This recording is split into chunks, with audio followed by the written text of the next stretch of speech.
Dear students, आप लोगों का इस नए क्लास में स्वागत है। आज की मैं अपनी इस नए क्लास में हम नेक्स्ट रूल पढ़ने वाले हैं। ये स्क्रीन पे मैं आपको इसलिए दिखा रहा हूँ ताकि आपको मैं बता दूं कि हमने लास्ट क्लास में कौन सा रूल डिस्कस किया था। जैसा कि मैंने आपको जब ये चैप्टर स्टार्ट किया था तो पहले बेसिक एक्सप्लेन किया।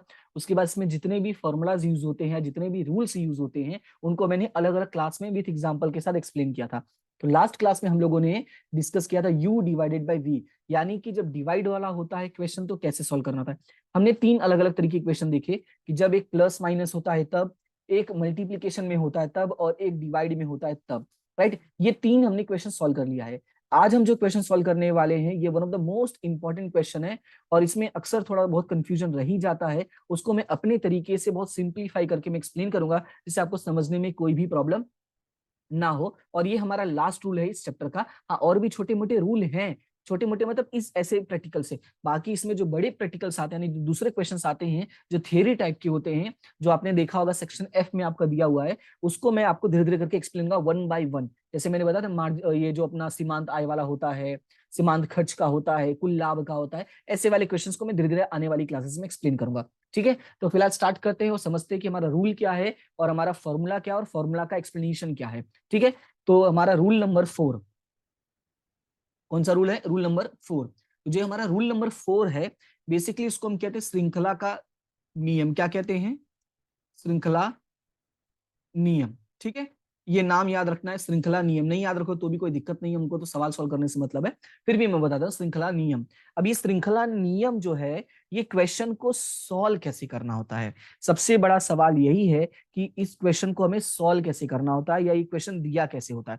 तो इसका जो फॉर्मूला है मैं आपको दिखा देता हूँ। फॉर्मूला है D Y divided by D X. ध्यान से सुनना, D Y divided by D X is equal to D Y divided by D U multiply by D U divided by D X. ठीक है, ये फॉर्मूला है। ये formula देखोगे थोड़ा सा अजीब सा दिखेगा, क्योंकि मैंने जितने भी फॉर्मूलाज आपको बताए थे, मैंने कहा था हर बार एक्स नीचे होता है और एक्स के कंपैरिजन में हम वाई में कितना चेंज वो देखते हैं, या यू के कंपैरिजन में हम वी में कितना चेंज आया, सॉरी वी के कंपैरिजन में यू में कितना चेंज आया, ये देखते हैं। लेकिन ये थोड़ा सा अलग है। अब अलग है, इसको सॉल्व कैसे करते हैं उसके लिए पहले आपको एक बार फॉर्मूला में फिर से एक्सप्लेन कर देता हूं। फॉर्मूला है D Y divided by D X. क्या है? D Y divided by D X, यानी एक्स के सापेक्ष में वाई में कितना परिवर्तन है वो बताएगा। पर इसका फॉर्मूला है D Y divided by D U और D U divided by D X. ठीक है, ये वाई है, ठीक है, ये वाई है, यहाँ यू है, यहाँ यू है और यहाँ एक्स, यानी डी वाई डी एक्स, और दोनों में कॉमन क्या होगा? ऊपर नीचे में डी यू। लेकिन ये ऐसा बना कैसे, तो उसके लिए मैं आपको कुछ बातें समझाता हूं, ध्यान से सुनना। ठीक है, सबसे पहले मैं आपको क्वेश्चन लिख के समझाऊंगा ताकि आप उसको याद रख सको। तो हमारे पास जो क्वेश्चन से अगर मैं बात करूं तो हम सॉल्व करेंगे एग्जांपल नंबर 13, जो आपका मार्च 2019 में पूछा गया था। और जो क्वेश्चन है आप अच्छे से देख सकते हो कि कैसा है। तो पहले इसको हम लिख लेते हैं क्वेश्चन को, फिर मैं एक्सप्लेन करता हूं कि हमें कैसे पता चलेगा कि यही रूल इस्तेमाल करना है। तो क्वेश्चन जो है एग्जाम्पल नंबर 13 का, वो लिखा हुआ y is equal to 3x+7 power of 8। ध्यान से सुनना, क्या लिखा हुआ है? 3x+7 power of 8। अब कैसे पता चलेगा कि इसमें यही रूल इस्तेमाल करना है? तो आपको याद रखना है कि जब भी आपके पास ऐसा क्वेश्चन आता है जिसको ना ही आप प्लस माइनस में सॉल्व कर पाओगे, ठीक है, ना ही जिसको आप मल्टीप्लीकेशन में कर पाओगे, ना ही जिसको आप डिवाइड में सॉल्व कर पाओगे, तो याद रखना उन सभी क्वेश्चंस के लिए आपको कौन सा रूल अप्लाई करना होगा? श्रृंखला का नियम, यानी ये वाला। अब इसका रूल क्या कहता है वो सुनना, ध्यान से सुनना, स्लोली स्लोली एक्सप्लेन करूंगा।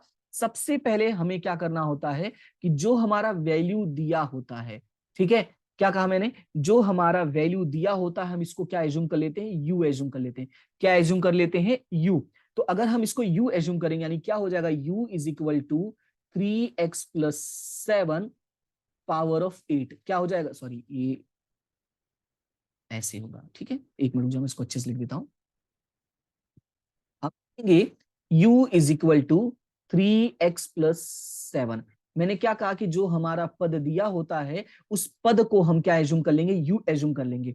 अगर आपने उसको u एज्यूम किया है तो हमारा जो सवाल बन जाएगा वो ऐसे बन जाएगा कि y is equal to U power of 8। तो इसका जो पहला रूल होता है वो ये होता है कि y को हम u में कन्वर्ट करके उसका फलन निकालते हैं, राइट। क्या लिखा मैंने, ये पहला रूल है, y को u में कन्वर्ट करके फिर u का हमें क्या निकालना होता है, फलन निकालना होता है। तो जब इसका फलन निकालने बैठोगे, ध्यान से सुनना, जब आप इस वाले का फलन निकालने बैठोगे तो इसका जो फलन है वो लिखेंगे कैसे, वो हम लिखेंगे dy डिवाइडेड बाय u, यानी u के सापेक्ष में y में क्या परिवर्तन आया है। जैसे हर बार यहाँ पे x होता था तो इस बार क्या है, u है, तो इसीलिए u के सापेक्ष में y में कितना परिवर्तन आया हम वो देख रहे हैं। तो इसको लिखेंगे कैसे, वही रूल अपना लेना है जो हमने पढ़ा था। कौन सा वाला फॉर्मूला है, तो यहाँ पे मैं लिख के फिर मिटा दूंगा nx n-1। तो अपना n कितना है, 8 है, फिर यहाँ पे u है, फिर 8 - 1, तो ये हो जाएगा 8u 7, यानी कि dy डिवाइडेड बाई du कितना आ गया, 8u 7। क्लियर है इतना, यानी 8 into u power of 7। Clear हुआ, ये हमारा पहला पॉइंट था कि हमने क्या किया, हमने y को u एज्यूम किया, बाद में u का हमने क्या निकाल लिया है, फलन। क्लियर है इतना, ये हमारा पहला कदम होता है। दूसरा जो कदम होता है वो सुनना, हमने जो u एज्यूम किया है, ध्यान से सुनना, हमने जो u एज्यूम किया है उसका हमें x का फलन निकालना पड़ेगा। हमें क्या करना पड़ेगा, उसका x का फलन निकालना पड़ेगा। अब इसका मतलब क्या है वो सुनना, अगर हमें u एज्यूम किया है, यानी ये वाला पद, ठीक है, इसको देखना, हमने u एज्यूम किया लेकिन हमें x का फलन निकालना है, मतलब ये हो जाएगा du डिवाइडेड बाय dx, यानी x को सॉल्व कर रहे हो u के सापेक्ष में। मैंने कहा ना, x को u के सापेक्ष में सॉल्व कर रहे हो, तो मैंने क्या लिखा, u को x का फलन निकालना है, और पहला रूल है y को u का निकालना है। तो ये रहा फर्स्ट और ये रहा सेकंड। अब इसको सॉल्व करोगे तो कैसे होगा, यानी इसका फलन निकालने बैठो, किसका, 3x + 7 का, तो मैं यहाँ पे लिख देता हूँ 3x + 7, इसका फलन निकालना है। तो जो कॉमन है उसको, यानी जो कांस्टेंट है उसको लिख देना है, x पावर ऑफ 1 है तो हो जाएगा 1, फिर x 1 - 1, और ये +7 है तो आपका ये क्या हो जाएगा, 0। मैंने कहा था अकेला है तो मारा जाएगा, यानी कि 0 हो जाएगा। अब इसको सॉल्व करोगे तो ये हो जाएगा 3, यानी इसका जो फलन आया वो कितना आ गया है, 3 आ गया है। क्लियर है, ये हमें दो बातें याद रखनी है जो मैंने कहा था आपको याद रखना। मैंने कहा ना कि सवाल एक्सप्लेन करूंगा उसके साथ आपको बताऊंगा तो आपको ज्यादा समझ में आएगा। क्लियर है, तो ये हो गया आपका रूल। आई होप कि ये पॉइंट आपको एकदम ही क्लियर हो गया होगा कि कैसे हमें इसको सॉल्व करना होता है। ये आधा अधूरा है, अभी मैंने ये वाला फॉर्मूला अप्लाई नहीं किया है, अब अप्लाई करूंगा। तो अब फॉर्मूला जब मैं अप्लाई करूंगा तो dy डिवाइडेड बाई dx, क्या, dy डिवाइडेड बाई dx, तो पहले हम लिखेंगे dy डिवाइडेड बाई du, मैंने कहा ना u के सापेक्ष में y का, फिर du डिवाइडेड बाई dx, फिर x के सापेक्ष में u का, राइट। जैसे मैंने ये सॉल्व किया है वैसे ही आपको काम करना है, पहले एज्यूम किया, उसको सॉल्व किया, फिर जो पुराना वाला था उसको सॉल्व किया। ठीक है, अब dy डिवाइडेड बाई u का कितना वैल्यू है, तो ये है 8u7, ये रहा सॉल्व किया है, और du डिवाइडेड बाई dx का वैल्यू कितना है, 3, तो मल्टीप्लाई बाई 3, ये रहा आपका सॉल्यूशन। लेकिन हमने u जो एज्यूम किया था वो क्या किया था, 3x + 7, तो इसलिए u की जगह पे हम क्या लिख देंगे, 3x + 7, तो यहाँ पे हो जाएगा ये 8 त्रिक 24 हो जाएगा। ठीक है, गुड़े में है ना, तो ये 8 त्रिक 24 u7। अब u की जगह पे 24, और u की जगह पे हम लिख देंगे 3x + 7 पावर ऑफ 7, तो ये रहा हमारा सॉल्यूशन, राइट। ये क्या है, हमारा सॉल्यूशन है। आई होप कि आपको ये समझ में आ गया होगा कि कैसे क्वेश्चन को सॉल्व करते हैं। इसका एक शॉर्टकट भी है जो मैं आपको बताऊंगा, पर अभी नहीं, अभी शांति रखो, सोना मिलेगा, मैं जल्दी बताऊंगा, लेकिन अभी नहीं। ठीक है, ये उम्मीद करता हूं कि ये वाला जो है आपको समझ में आ गया होगा कि कैसे सॉल्व करना होता है। ये जो इसका शॉर्टकट है वो मैं आपको बाद में बताऊंगा, उसका टेंशन नहीं लेना कि कैसे होगा, इसको मैं एक्सप्लेन जरूर करूंगा। ठीक है, तो फिलहाल अभी इतना ही, अरे इतना ही बोला, मतलब एक क्वेश्चन हो गया, अभी दूसरे बारे में, तो अभी के लिए इतना ही करो, मैं बाकी आपको शॉर्टकट बता दूंगा कि आपको कैसे चेक करना है कि आपका आंसर राइट है या नहीं राइट है। चलो अभी दूसरे क्वेश्चन पे चलते हैं। तो दूसरा क्वेश्चन कौन सा है हमारा, दूसरा है एग्जाम्पल नंबर 14, जो है y = x² + 3 हो तो dy डिवाइडेड बाई dx की प्राप्ति कीजिए। तो पहले मैंने कहा था क्वेश्चन लिख देते हैं, तो यहां पे लिख देते हैं एग्जाम्पल नंबर 14। ठीक है,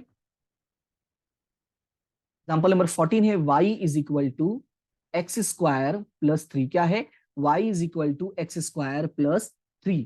अब मैंने क्या कहा, सबसे पहले हम क्या करेंगे, हमें जो पद दिया होता है इस पद को हम एज्यूम करेंगे, और जैसा मैंने कहा है जब आप चेक करो फैक्टर वेक्टर पॉसिबल नहीं है तभी ये काम करना। अब इसका ना फैक्टर पॉसिबल है, ना प्लस में सॉल्व कर सकते हो, ना मल्टीप्लाई में, ना डिवाइड में, इसलिए हम इसको सॉल्व करेंगे। तो मैंने क्या कहा, सबसे पहले u एज्यूम करो, तो u = क्या हो जाएगा, x² + 3।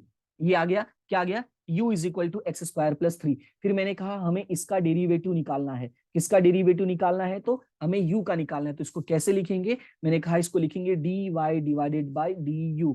अब इसको सॉल्व करोगे तो ये हो जाएगा 2x, 3 0 हो जाएगा तो खत्म हो जाएगा। तो ये हो गया आपका dy divided by du, first point हो गया। ठीक है, अब उसके बाद मैंने कहा था कि जो हमें दिया हुआ है, यानी ये जो हमने u को एज्यूम किया है, इसका भी डेरिवेटिव निकालना पड़ता है। तो इसका डेरिवेटिव कैसे लिखोगे, तो पहले u की वैल्यू मैं यहां लिख दूंगा, एक्स स्क्वायर प्लस 3।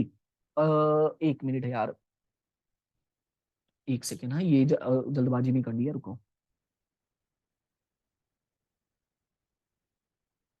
पहले क्वेश्चन को कन्वर्ट करना होता है, सॉरी। देखो सबसे पहले हमने क्या करेंगे, u is equal to X square plus 3, ये हमने कन्वर्ट कर दिया, यानी u एज्यूम कर लिया। तो हमारा जो नया क्वेश्चन बनेगा वो क्या बनेगा, y is equal to root U बनेगा। क्वेश्चन क्या बन जाएगा नया, y is equal to root U. तो मैंने कहा कि हमें पहले इसको सॉल्व करना होता है, मैंने डायरेक्टली u को कन्वर्ट कर दिया था, जो गलत तरीका है। ठीक है, y इज इक्वल टू, पहले मैंने क्वेश्चन को कन्वर्ट किया, ये देखो दिख रहा है कि नहीं। ओके, अब इसके बाद अब इसको, इसका डेरिवेटिव निकालना है, इसका विकलन निकालना है। तो ये u है, दिख रहा है कि नहीं, यहाँ पे देखो u है, हमारा फॉर्मूला बन जाएगा dy डिवाइडेड बाय du। अब रूट u को कैसे सॉल्व करोगे वो सुनना। तो रूट u को सॉल्व करने का मैंने आपको तरीका बताया था कि रूट u को हम लिख सकते हैं 1 पावर ऑफ 1/2। आपको याद होगा मैंने ये बात समझाया था कि रूट का मतलब ही क्या होता है, आधा। रूट का मतलब क्या होता है, आधा। क्लियर है, आई होप कि आपको ये बात याद होगा कि रूट का मतलब होता है आधा। तो ये हो जाएगा u 1/2। अब इसको सॉल्व करोगे तो u 1/2, तो 1/2 आगे आ जाएगा, फिर u है, फिर 1/2 में से -1 हो जाएगा। तो ये लिखेंगे 1/2 इंटू यू। अभी क्रॉस मल्टीप्लीकेशन करोगे तो 1 - 2 डिवाइडेड बाई 2। अब इसको फिर से अच्छे से सॉल्व करो तो ये हो जाएगा 1/2 इंटू -1/2। क्लियर है, -1/2। अब इसको माइनस को प्लस करना है, तो याद होगा मैंने कहा था नीचे से ऊपर जाएगा तो साइन चेंज होता है, ऊपर से नीचे आएगा तो भी साइन चेंज होता है। ऊपर से नीचे का मतलब कि अगर ये ऐसे सिंगल लिखा तो उसको डिवाइड में कर दो, तो 1/2 इंटू 1/u 1, ये 1 डिवाइडेड बाई 2। देखो नीचे आ गया ना 1 से, ये डिवाइड में आ गया तो साइन चेंज होगा, माइनस के बदले में क्या हो गया, प्लस हो गया। अब इसको लिखोगे तो ये क्या हो जाएगा 1/2 और 1 u पावर ऑफ 1/2। तो अगर मैं कन्वर्ट करते समय, देखो मैंने कन्वर्ट करते समय रूट u को अगर मैंने कन्वर्ट कर दिया था u 1/2 में, तो u 1/2 को भी मैं रूट में कन्वर्ट कर सकता हूं। क्लियर है इतना। तो ये हो गया हमारा डेरिवेटिव, किसका डेरिवेटिव हो गया है, ये हो गया है u का डेरिवेटिव। क्लियर है, ये है हमारा फर्स्ट पॉइंट, यानी जब हमने कन्वर्ट किया तो कन्वर्जन वाले का निकालना होता है। उसके बाद ये है हमारा दूसरा पॉइंट, यानी यू वाला। तो इसका जो बनेगा फॉर्मूला वो क्या बनेगा, डी वाई, एक मिनट, इसका हमारा क्या बनेगा, D U divided by D x. अच्छा, अब दोनों में ध्यान से देखोगे, याद कैसे रखोगे कि सर कौन से वाले में क्या लिखना है। तो उसके लिए मैं आपको सिंपल तरीका बताता हूं, ध्यान से सुनना। सबसे पहले आप ये देखो, यहाँ पे यू है तो इसका मतलब ऊपर यू आएगा। क्लियर है इतना, और डिवाइडेड बाई डी एक्स, क्योंकि यहाँ पे एक्स है।